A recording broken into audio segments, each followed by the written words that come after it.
Hey everybody, and I have been asked to do another live by a friend of mine.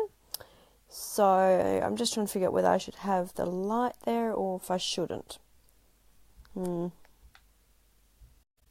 think I will. So anyway, I have come on today to talk about recovery and how it's been for me, as I have put up a few different videos now about my journey as I was a codeine addict for 14 years.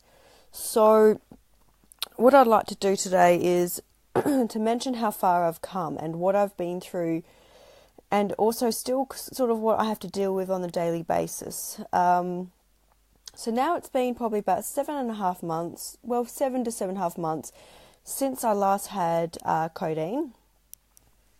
I've been very lucky in the way of that I haven't relapsed at all.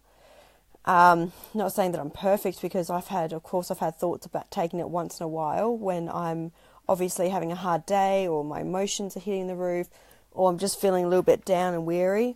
But will I ever take it? Definitely not. I'm a very strong-minded person when it comes to this.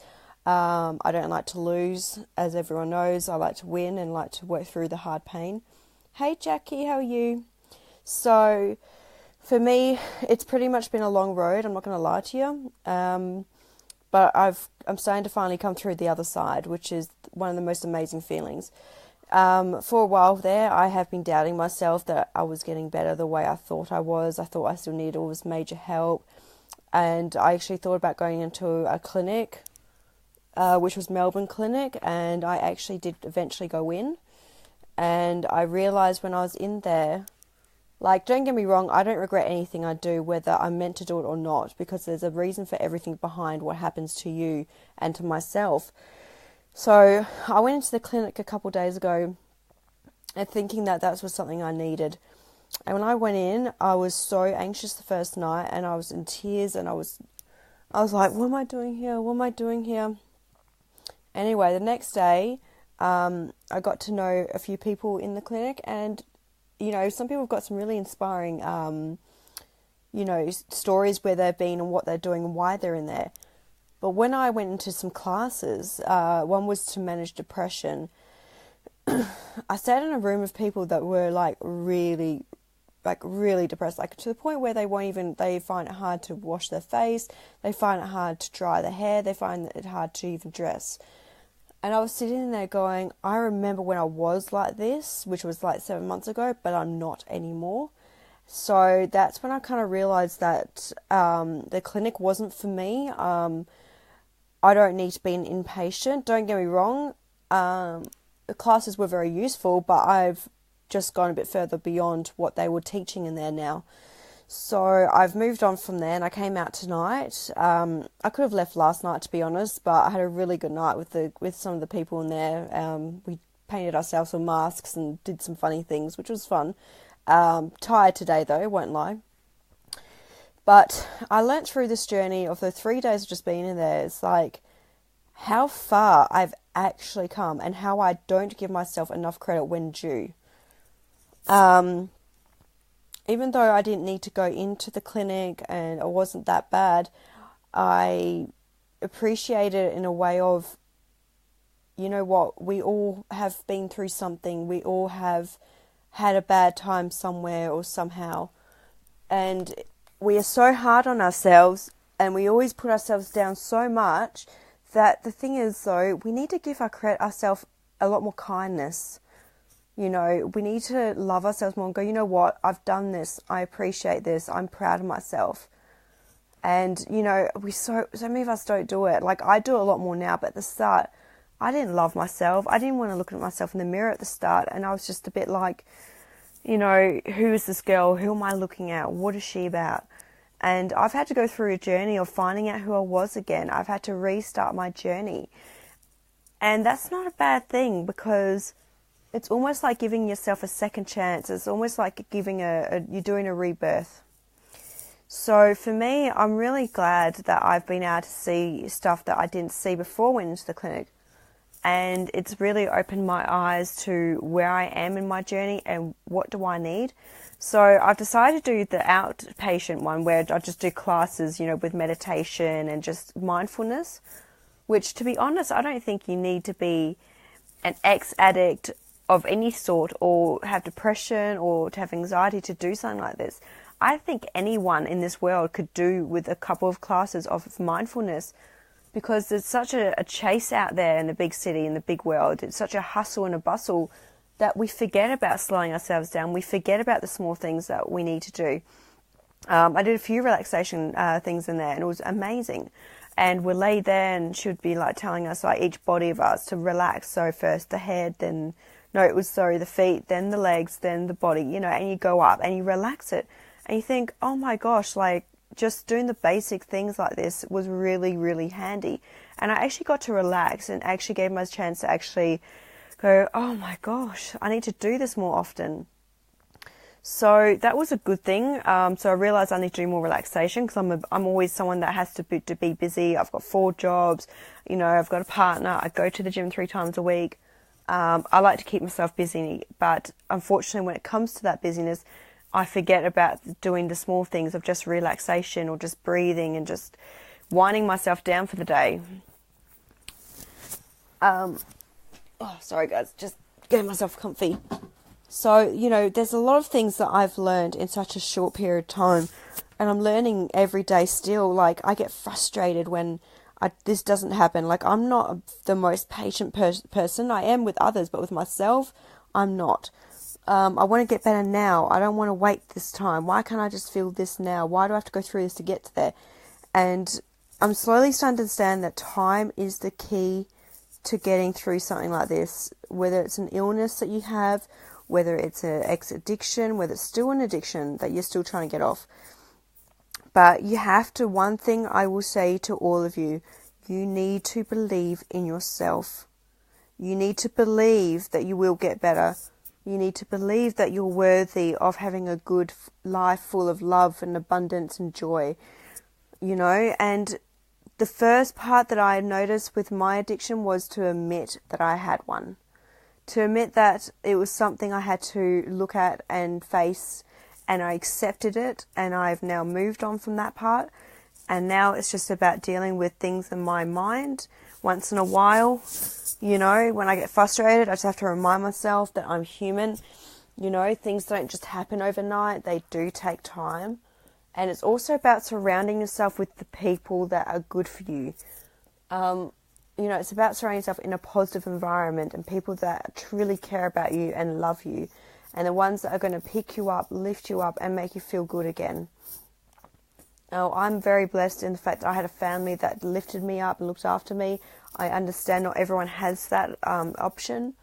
But if you don't, there's plenty of professionals out there that are happy to help, happy to listen and help you get better. But at the end of the day, even with me, as many people as I had around supporting me, I had to want to help myself. I had to push myself every day. I had to go through all the hard work that I had to go through with, loving myself again, accepting what I've been through, getting out of the house again, because I did suffer depression at the start because, mine was, like I said, a mixture of not just the codeine. I was coming through an illness as well. I had a parasite at the time, and I had a lot of different things going on all at once. So that's why we never knew exactly what it was until later on, and then we realised it was the codeine. But guys and girls who are watching me right now, please understand that you're human. You make mistakes. You're not perfect. No one is on this world. Some, like me, will talk about it and be open about it, and some go through it silently. Which either way you're doing it, I hope this live helps you at some point and somehow, that you are worthy of this life. You are worthy of living, and you have a purpose on this earth. You have to figure out what that is and what you want. But all the tools that you need are right in there. They're right inside of yourself. You need to just be with yourself more and listen to those things and listen to what your heart and your brain are telling you. You know, it's hard to get out of a negative cycle. I was very negative at the start coming through this. I felt like I was never going to get better. I honestly struggled. I struggled and struggled and struggled. But eventually I saw the light, and I'm starting to see the light at the end of the tunnel. I've still got plenty of work. I'm human, of course I do. But I'm doing a retreat. One thing I'll say, I think the clinics are great if you're at the start of getting a detox. Coming off it, I think a clinic could definitely help. But if you kind of pass all that, the next best thing I'm going to say after what I've learned is to go on a retreat. Now, I have an amazing mentor, an amazing leader called Lee Bundy. He is phenomenal. Please look him up, everyone, on Facebook. I'm doing the retreat at the end of January for 6 days straight. It is life transformation as long as you put the work in. Anything in this life that's worth it, you have to put work in. You know, you can't just sit there and one day think everything's going to be better. You have to make it better. You have to, you know, commit to making yourself better. And it's not easy. I'm not telling you now. It is not easy. But is it worth it? 150% it's worth it. So if I can do it and other people have done it, there's no reason why you can't do it. So please start believing in who you are. Start loving who you are. And even if you don't love yourself right now, look at yourself in the mirror and just say to yourself every morning that you wake up, I love myself exactly the way I am right now. If you don't believe it right now, you will wake up one day and it will just be like, oh my gosh, I do love who I am. It took me a few months, it took me a bit of time, but I got there. So just keep doing that every morning as a little thing to do in the morning when you're getting ready for going out to work, or you're brushing your teeth, or you're just in the bathroom. Look at yourself in the mirror and just say it to yourself. And eventually you'll go, yeah, I like that person who's looking at me. She or he's not too bad. So, you know, just don't lose faith in who you are and what you want to do in this life, because we all have a purpose. We all have a reason. Sometimes we need to just sit back and find out what our why is. Why are we here? Why is this happening? What is going on? And finding out that. And sometimes it might take one day, it might take a month, it might take a year. And people have to remember there's no time limit on when you get better, or, you know, just be kind to yourself, be gentle to yourself, and eventually one day you'll wake up and you look back and go, that was the best thing I ever did for myself, was to help myself, to believe in myself, and to go forward. So I'm going to leave you guys with a message of, you know, everything in life isn't going to be easy. We are human. We have our dips. We have our doubts. It is a part of life. It is normal. Please learn to love who you are. Learn to believe that you can get through this. We can all get through this. I've shown myself I can get through this, so you can as well. There are people out there that get through this every day. It's all about just pushing yourself through, and when it's those hard times, they're the times that you really, really got to push, and they're the times that you look back and go, I'm so happy I did that. So for now, I thank you all for watching my live. I hope you can keep following me, and I look forward to many more lives to come, with many more adventures to be seen. And please, if you want to get contact on me, I do my lives on my Facebook page. On Facebook, look me under as Rachel Johnson. If you cannot add me, just connect with me and follow me, and I will do some more lives. And you can always message me as well if you want to ask any questions, or if there's anything on a live that you want me to particularly talk about. I'm happy to talk about that too. I'm an open book. I've got no embarrassments. I'm not ashamed of what I've been through. I'm trying to make other people see that it's not a bad thing. It's nothing you need to be ashamed of. We are human. We are. So for now, thank you all very much for watching me. I hope you have an amazing and awesome day. And just remember, being honest to yourself is what's going to get you through. Truth is the answer to life. And like I said, look up Lee Bundy on Facebook. He is an amazing leader. He is my mentor. He has helped me through a lot of this. Please look him up. And when you're ready, try and do the retreat. And don't look at the price tags. Look at how much you're going to get out of it and how much your health means to you. So for now, thank you all for watching. I'll hopefully talk to you soon. Have an awesome day. Smile. Be great. And I'll chat to you soon. Bye for now.